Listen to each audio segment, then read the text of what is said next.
Hello viewers, welcome back to my channel Riya food diaries. आज मैं share करने वाली हूँ 6 type of different pakora recipe specially for iftar. रमज़ानों में कुछ बने या ना बने, मगर पकोड़े बनना तो ज़रूरी है। अब सबसे पहले बनाते हैं आलू के लच्छे वाले पकोड़े। अब एक बाउल के अंदर सबसे पहले ले लेंगे 2 चम्मच मैदा और 2 चम्मच ही बेसन ले लेना है। अब इसके अंदर अपने मनपसंद स्पाइसेस ऐड करेंगे, जैसे salt, red chilli powder, chaat masala powder और अजवाइन। इसके अलावा मुझे नहीं लगता कि पकोड़ों में और कुछ भी ऐड करने की ज़रूरत होती है, बस इतनी ही चीज़ें काफ़ी होती हैं पकोड़े के बैटर बनाने के लिए। पानी डालकर एक स्मूथ सा बैटर रेडी कर लेंगे।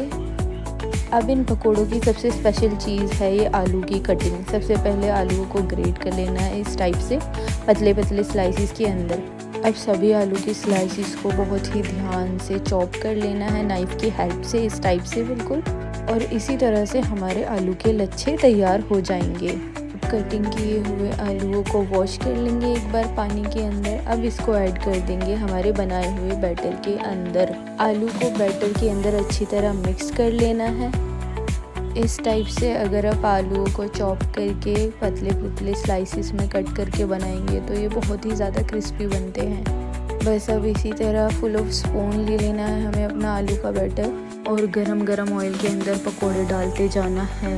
अगर आपको स्पून से कंफर्टेबल ना लगे तो आप अपने हाथों का इस्तेमाल करें बिल्कुल देसी तरीके से और जल्दी जल्दी पकोड़े बना डालें। पकोड़े हमें लो टू मीडियम फ्लेम पर ही बनाने हैं और जैसे ही एक साइड से ये गोल्डन ब्राउन होने लगे, दूसरी साइड से भी पलट कर इनको अच्छी तरह पका लेना है। और अब हमारे पकोड़े गोल्डन ब्राउन हो चुके हैं, अच्छी तरह फ्राई। और अब हमारे लच्छे वाले आलू के पकोड़े तैयार हैं। बस इनको धनिया डालकर गार्निश करेंगे और ये बहुत ही क्रिस्पी बनकर रेडी होते हैं। अब इनको ग्रीन चटनी के साथ गर्मा गर्म सर्व करें और इफ्तार टाइम में इंजॉय करें। अब ये है हमारे आलू के पकोड़े की सेकंड रेसिपी। देखने में जितने इंटरेस्टिंग और यूनिक लग रहे हैं, बनाने में उतने ही सिंपल हैं। ये पकोड़े बनाने के लिए भी सिंपली हमें आलू को छीलकर वॉश कर लेना है और एक साइड पर रख देना है। अब सबसे पहले बनाएंगे हम आलू के पकोड़ों का बैटर। यहाँ पर मैदा ले लेनी है, सेम क्वांटिटी में बेसन ले लेना है और दोनों चीज़ों को डालने के बाद डाल देने हैं इसके अंदर कुछ बेसिक से स्पाइसेस जो हमने पहले पकोड़ों में डालते, सेम वही, जैसे रेड चिली पाउडर, सॉल्ट, अजवाइन और चाट मसाला पाउडर। बस सभी चीज़ों को पानी डालकर अच्छी तरह मिक्स कर लेना है, स्मूथ सा एक बैटर तैयार कर लेना है। अब टाइम आ गया है साइड में रखे हुए आलू को उठाकर ग्रेट कर लेना है पतले पतले स्लाइसिस के अंदर। अब इन्हीं स्लाइसिस को उठाकर डाल देना है हमें बैटर के अंदर और अच्छी तरह मसाज करते हुए कोट कर लेना है बैटर के साथ। अब यहाँ पर ले लेनी है एक स्टिक और आलू के स्लाइस को इसी तरह फोल्ड करके बेसन के बैटर में डिप करते हुए लगाते जाना है स्टिक के अंदर। और इसी तरह हमें 3 से 4 आलू की स्टिक रेडी कर लेनी है। अब इसको डाल देना है हॉट ऑयल के अंदर। बस अब लो टू मीडियम फ्लेम पर ही इसको अच्छी तरह फ्राई कर लेना है, दोनों साइड से पलट पलट कर।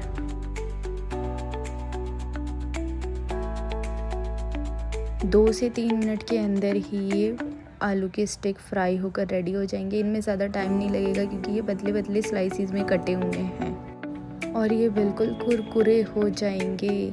बस अब इनको सर्व कर देना है धनिया डालकर एक प्लेट के अंदर और ऊपर से रख देने हैं हमें अपने पोटैटो वाले पकोड़े। अब इनके ऊपर अगर आपको टमाटो सॉस पसंद है तो आप वो डालकर सर्व कर लें, वरना सिंपली ऐसे भी खा सकते हैं चाट मसाला पाउडर डालकर। बस इन पकोड़ों को बनाने के लिए एक बात याद रखनी है कि ऑयल में बिल्कुल भी कंजूसी नहीं करनी है। अगर ऑयल कम होगा तो ये डीप फ्राई नहीं हो पाएंगे और कच्चे रह जाएंगे, इसलिए ऑयल को अच्छी तरह भर लेना है कढ़ाई के अंदर और तभी इनको फ्राई करना है। इसके बाद में ये अच्छी तरह कुरकुरे और क्रिस्पी हो जाएंगे। अब टाइम है एक और नई पकोड़े की रेसिपी का। इन पकोड़ों के लिए आपको कुछ नहीं करना, सिंपली घर में पड़ी हुई सभी सब्जियों को उठा लेना है और उनको चॉपर में डालकर चॉप कर लेना है। इन पकोड़ों को आप मंचूरियन पकोड़ा भी बोल सकते हैं क्योंकि इनकी रेसिपी मंचूरियन से भी मिलती जुलती ही है। बस अब सबसे पहले यहाँ पर मैंने ले ली थी घर में पड़ी हुई सब्जियाँ, जैसे गाजर, शिमला मिर्च और पत्ता गोभी। सभी चीज़ों को चॉपर में डालकर बिल्कुल अच्छी तरह बारीक बारीक चॉप कर लेना है। वेजिटेबल्स को अच्छी तरह चॉप करना है बिल्कुल बारीक बारीक। अगर आपसे ना हो तो अपने हस्बैंड की हेल्प ले लें, मतलब किसी से भी करा लें। बस ये अच्छी तरह बारीक होने चाहिए, बिल्कुल भी मोटे पीसेस नहीं होने चाहिए इसमें। वेजिटेबल्स की। अब यहाँ पर चॉप किए हुए अनियन भी ऐड कर देंगे और अब हमारा पकोड़े बनाने के लिए आधा काम हो चुका है। बस अब अपनी वेजिटेबल्स के अंदर ऐड कर देंगे बेसन। बेसन को हमें अपनी वेजिटेबल्स की क्वांटिटी के अकॉर्डिंग ही ऐड करना है। अगर आपने ज़्यादा क्वांटिटी में वेजिटेबल्स ली है तब आप उसके लिए ज़्यादा बेसन यूज़ करेंगे। अब यहाँ पर डाल देंगे स्पाइसेस जैसे हल्दी powder, red chilli powder, salt, अजवाइन, जीरा और चाट मसाला पाउडर। मैं चाट मसाला पाउडर भूल गई थी डालना, पर आप इसमें ज़रूर ऐड करें, उससे काफ़ी अच्छा टेस्ट आता है। और अजवाइन डालने से बिल्कुल हमारे पकोड़े मार्केट जैसे लगने लगते हैं, इसलिए अजवाइन को भी स्किप ना करें, अजवाइन ज़रूर डालें पकोड़ों के अंदर। अब सभी चीज़ों को मिक्स कर लेंगे और थोड़ा थोड़ा पानी डालकर एक स्मूथ सी स्टफिंग बना लेनी है हमें यहाँ पर। और अब इस स्टफिंग से बना लेने हैं हमें गोल गोल लड्डू। सिंपली हाथों पर पानी लगाकर इसी तरह से हमें जैसे मंचूरियन वाले वो लड्डू बनते हैं गोल गोल, वैसे ही बना लेने हैं। अब एक पैन के अंदर ऑयल ले लेना है। ऑयल के गर्म होने के बाद ऐड करते जाने हैं सारे पकोड़े। पकोड़ों को वही हमें same low to medium flame पर ही कुक करना है ताकि ये अंदर तक अच्छी तरह पक जाएं और कच्चे ना रहें। अगर हाई फ्लेम पर कुक करेंगे तो ये ऊपर से बिल्कुल काले गुलाब जामुन बन जाएंगे और अंदर से बिल्कुल कच्चे रह जाएंगे और रेसिपी बिल्कुल फ्लॉप हो जाएगी। इसलिए आप इनको लो टू मीडियम फ्लेम पर ही फ्राई करें ताकि ये अंदर से भी अच्छी तरह कुक हो जाएं और ऊपर से इनका कलर भी नॉर्मल रहे। ये मिक्स वेजिटेबल पकोड़े बनाना बहुत ही ईजी है। इन पकोड़ों को बनाने के लिए आप अपनी वेजिटेबल्स को पहले से भी चॉप करके रख सकते हैं और बस इफ्तार के टाइम पर सिंपली इनको निकालें, बेसन ऐड करें और स्पाइसेस ऐड करके फ्राई कर लें। ये आलू के पकोड़े की तरह बिल्कुल नहीं होते कि आप आलू को काट दें और बाद में उनका कलर चेंज हो जाए। ये सिंपली वेजिटेबल्स हैं, इनको आप चॉप करके रख दें और कितने भी दिन आप पकोड़े बनाकर खाते रहें। जैसे ही आप रमज़ान प्रेप स्टार्ट करते हैं तभी आप पकोड़ों के लिए भी वेजिटेबल्स को चॉप करके फ्रीज़र के अंदर डाल दें। इससे आपका काम काफ़ी आसान हो जाएगा। बस आपको इफ्तार के टाइम पर वेजिटेबल्स चॉप की हुई और रेडी मिलेंगी। सच में ये रेसिपी कमाल की है और 5 मिनट रेसिपी के अंदर ही आती है। मैंने भी अभी से ही वेजिटेबल्स को चॉप करके डाल दिया है फ्रीज़र के अंदर और जब भी कम टाइम होगा और जल्दी पकोड़े बनाने होंगे मैं इसी वाली रेसिपी को बनाकर जल्दी से रख दूंगी। अब हमारे पकोड़े फ्राई हो चुके हैं और इनको निकाल लेंगे ऑयल से बाहर।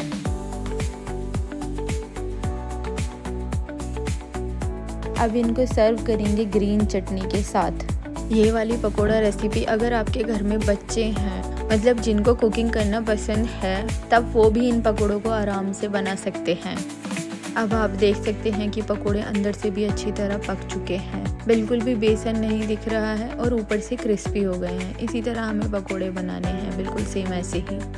इस वीडियो में हम डिफरेंट टाइप के पकोड़े बनाकर ट्राई करेंगे। और अब बारी है इन पकोड़ों की। इनके अंदर एक स्पेशल चीज़ है, वो है मूंग की दाल। ये बने हैं मूंग की दाल और पालक से। ये पकोड़े थोड़ा सा टाइम टेकन है कि इनके लिए आपको मूंग की दाल को भिगोकर रखना पड़ेगा सुबह से। मैंने मूंग की दाल को सुबह में ही भिगो दिया था। सुबह नहीं तो आप 2-3 घंटे पहले भी इसको भिगोकर रख सकते हैं और इसको पीस कर अच्छा से एक स्मूथ बैटर बना लिया है। भीगने के बाद में जब आप इसको पीसेंगे तो ये अच्छी तरह फ्लफी हो जाएगी और अगर भिगोएंगे नहीं, ऐसे ही पीस लेंगे तब ये काफ़ी दरदरी रहती है। अब इसके अंदर ऐड कर देना है हमें पालक। पालक को भी आप वॉश करके और चॉप करके फ्रीज़र के अंदर डाल सकते हैं और पकोड़े बनाते टाइम पर सिंपली पालक को निकालें और आलू के पकोड़े या प्याज के किसी के साथ भी ऐड करें, इससे बहुत अच्छा टेस्ट आता है और पालक फ्रीज़ करने से काफ़ी लंबे टाइम तक चल जाती है। बस इसके अंदर कुछ बेसिक से स्पाइसेस डाल देने हैं, वही रेड चिली पाउडर, सॉल्ट, हल्दी पाउडर, चाट मसाला पाउडर, अजवाइन, ज़ीरा। अब इसके अंदर पानी डालने की बिल्कुल भी ज़रूरत नहीं है, बिना पानी के ही हमारा दाल में मिक्स होकर ये बैटर रेडी हो जाएगा। स्पून की या हाथों की किसी की भी हेल्प से पकोड़े बना लेने हैं हमें। पकोड़े के ऑयल को हमें लो टू मीडियम हीट पर ही रखना है ताकि पकोड़े जले ना।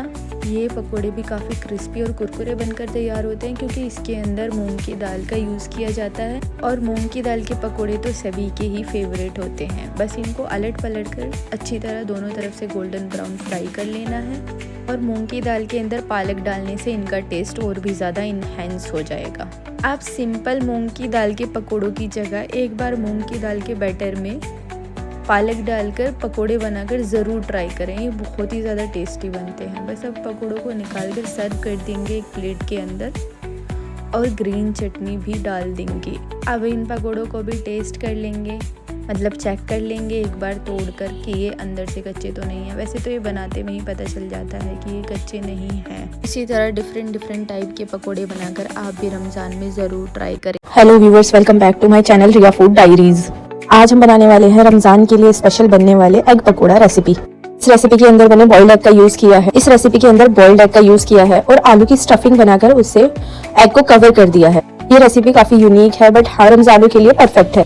अब एग पकोड़ा बनाने के लिए सबसे पहले बॉइल्ड आलू ले लेंगे। यहाँ पर मैंने आलू को मैश कर लिया है। अब इसके अंदर डालेंगे कुछ बेसिक से स्पाइसेस जैसे रेड चिली पाउडर और सॉल्ट, साथ में डालेंगे हल्दी पाउडर और सभी चीजों को अच्छी तरह मिक्स कर लेंगे। सेम जैसे आलू के पराठे की स्टफिंग होती है बिल्कुल वैसे ही हमें स्टफिंग रेडी कर लेनी है। स्टफिंग के लिए हमें आलू को अच्छी तरह ग्रेट कर लेना है या अच्छी तरह इनको मैश कर लेना है, बिल्कुल भी मोटे नहीं होने चाहिए पीसेस आलू के। अब इसके अंदर ऐड कर देंगे चॉप की हुई अनियन और ग्रीन चिली। बस इन सभी चीजों को भी मिक्स कर लेंगे पोटैटो की स्टफिंग के अंदर।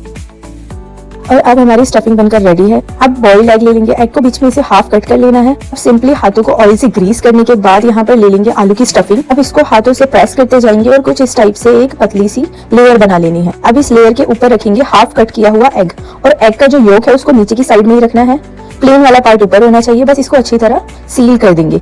आलू की स्टफिंग से एग को अच्छी तरह कवर कर लेना है, ये बिल्कुल भी कहीं से खुला नहीं रहना चाहिए। बस इसी तरह और भी हमारे पकोड़े रेडी कर लेंगे आलू की स्टफिंग से एग को कवर करके। इस प्रोसेस के अंदर हाथों पर ऑयल जरूर लगा लें। अगर आप नहीं लगाएंगे तो ये आलू वाली स्टफिंग आपके हाथों पर चिपक जाएगी और एग के ऊपर भी अच्छी तरह कोट नहीं हो पाएगी। अब यहाँ पर कोट कर लेना है एग को आलू की स्टफिंग के साथ और ये इसी तरह हमारे एग वाले पकोड़े हाफ डन हो जाएंगे। दोनों हाथों से प्रेस कर लेंगे। जिस तरह हम कोफ्ते बनाते हैं सेम वैसे ही इसको भी दोनों हाथों से दबा दबा कर कवर कर लेना है। अब यहाँ पर बैटर रेडी कर लेंगे पकोड़ों के लिए। बस सिंपली बेसन ले लेना है। बेसन के अंदर डालना है सॉल्ट और रेड चिली पाउडर। अब नॉर्मल पानी डालकर इसकी एक स्लरी बना लेंगे। बेसन को अच्छी तरह मिक्स करना है ताकि इसके अंदर लम्स ना रहे। इसके लिए आप बेसन को 5 मिनट के लिए रेस्ट पर भी रख सकते हैं और उसके बाद में हमारे बेसन की स्लरी अच्छी तरह रेडी हो जाएगी। तो आलू की स्टफिंग से जो हमने एग को कवर किया था बस इसको अब डिप कर देंगे हमारे बेसन वाले बैटर के अंदर। इन जैसे हम सिंपली पकोड़े डिप करते हैं बैटर के अंदर वैसे ही इसको भी डिप करना है और निकाल कर गर्मा गर्म ऑयल के अंदर फ्राई कर लेना है। पकोड़ों को हमें मीडियम टू हाई फ्लेम पर फ्राई करना है। अगर लो फ्लेम पर करेंगे तब बेसन हमारा हट सकता है पकोड़ों के ऊपर से। फ्लेम हाई होना चाहिए और ऑयल अच्छी तरह गर्म होना चाहिए। बस इन्हीं बातों का ध्यान रखना है और पकोड़ों को फ्राई कर लेना। जैसे ही एक साइड से पकोड़े का बेसन फ्राई हो जाए पलट के दूसरी साइड से भी पकोड़ों को फ्राई कर लेंगे। दोनों तरफ से गोल्डन ब्राउन होने तक हमें पकोड़ों को अच्छी तरह कुक कर लेना है। स्टार्टिंग में हमें हाई फ्लेम ही रखना है पकोड़ों को फ्राई करने के लिए और बीच में लो टू मीडियम फ्लेम पर पकोड़ों को अच्छी तरह कुक कर लेना है। हाई फ्लेम पर ही अगर पकाएंगे तो ये जल जाएंगे, इसलिए बीच में मीडियम टू लो फ्लेम करके क्रिस्पी होने तक कुक कर लेना है। ये पकोड़े सच में बहुत ही टेस्टी बने थे और अगर इफ्तार टाइम पर ये पकोड़े बनाएंगे तो ये एक इंसान के लिए एक ही नफ है इफ्तार टाइम के लिए। और इसके अंदर एग और आलू दोनों का कॉम्बिनेशन है। आलू की स्टफिंग की वजह से ये एकदम यम वाला टेस्ट देता है। इन पकोड़ों में थोड़ी सी मेहनत ज्यादा है क्योंकि इसमें आलू की स्टफिंग भी बनानी होती है और एग को भी कवर करना होता है आलू की स्टफिंग के साथ में। अगर एक बार ये बनाकर जब आप खाएंगे तो उसके बाद में आपकी मेहनत वसूल हो जानी है। अब जैसे ही पकोड़े गोल्डन ब्राउन हो जाएं और अच्छी तरह क्रिस्पी हो जाएं अब इनको ऑयल से बाहर निकाल लेंगे।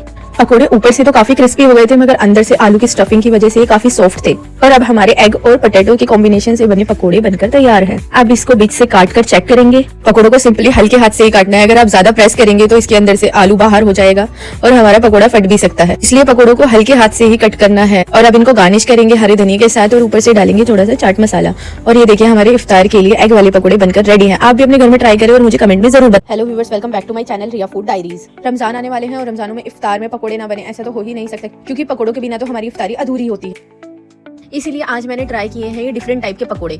इनको वैसे इंटरनेट पर आलू के बरूले, मैंने भी यही नाम सुना इंटरनेट पर कि ये वायरल हो रही है रेसिपी और इसे बोला जा रहा है कि ये अलीगढ़ के फेमस आलू के बरूले। वैसे तो इस रेसिपी के लिए आलू को बॉईल करना भी होता है मगर मुझे ज्यादा टाइम वेस्ट नहीं करना था, इसलिए मैंने सिंपली आलू को छील कर और उनको 4 पीसेस के अंदर कट कर इस रेसिपी की सबसे अच्छी बात यह है कि इसमें आलू को ज्यादा बारीक बारीक नहीं कट करना होता, बस इसमें 4 पीसेस में कट कर देना। बड़े बड़े साइज के ही हमें अपने आलू रखने। अब इसके बाद यहाँ पर मैंने इसके अंदर डाली है 2 चम्मच मैदा, 2 चम्मच बेसन, और इसके अंदर ड्राई वाले मसाले ऐड नहीं होते क्योंकि इसके लिए बनती है कि स्पेशल चटनी। यहाँ पर मैंने वही चटनी डाली है। इस चटनी को बनाने के लिए सिर्फ सिंपली आपको लाल मिर्ची लेनी है, लहसुन लेना है, जीरा, बस इन्हीं सब चीजों को डालकर एक पेस्ट बना लेना और इसी चटनी को आलू के अंदर डालकर अच्छी तरह मिक्स कर लेना है बस। यहाँ पर मैंने पहले से ही ऑयल को गर्म कर लिया था। अब अपने आलू के पकौड़े ऐड करते जाएंगे हम ऑयल के अंदर। मुझे भी लगा कि ये रेसिपी काफी आसान है कि बस आलू को कट करना है बड़े पीसेस में और बेसन और मैदा मिला करके डाल देना है ऑयल के अंदर। मगर सारा खेल यहीं से शुरू होता है क्योंकि आलूओं को हमने बॉईल नहीं किया था, इसीलिए अब हमें इन्हें अच्छी तरह फ्राई करना पड़ेगा ऑयल के अंदर। मैंने यहाँ पर ऑयल में पकौड़े डालकर 1 मिनट के लिए हाई फ्लेम पर पकाए और फिर इनको लो टू मीडियम फ्लेम पर अंदर से भी अच्छी तरह पकाया। मैं पहले ही आपको बता रही हूँ कि इन पकौड़ों को बनाने के लिए आपको टाइम जरूर लगेगा क्योंकि आलू बड़े साइज में कट हुए हैं और इनको अच्छी तरह डीप फ्राई करना है जब तक कि हमारे आलू अंदर से सॉफ्ट ना हो जाए। अब जैसे ही बेसन और मैदा आलू पर चिपक जाएगा, अब इसको पलट देंगे दूसरी साइड से पकाने के लिए। अब इन पकौड़ों के साथ में एक और मसला हो गया था कि एक दूसरे के साथ में आलू चिपक गए। बस अब बड़ी मेहनत के साथ मैंने इन आलू को एक दूसरे से अलग अलग किया क्योंकि आलू के बरूले वीडियो में अलग अलग पीसेस में दिखाए गए थे।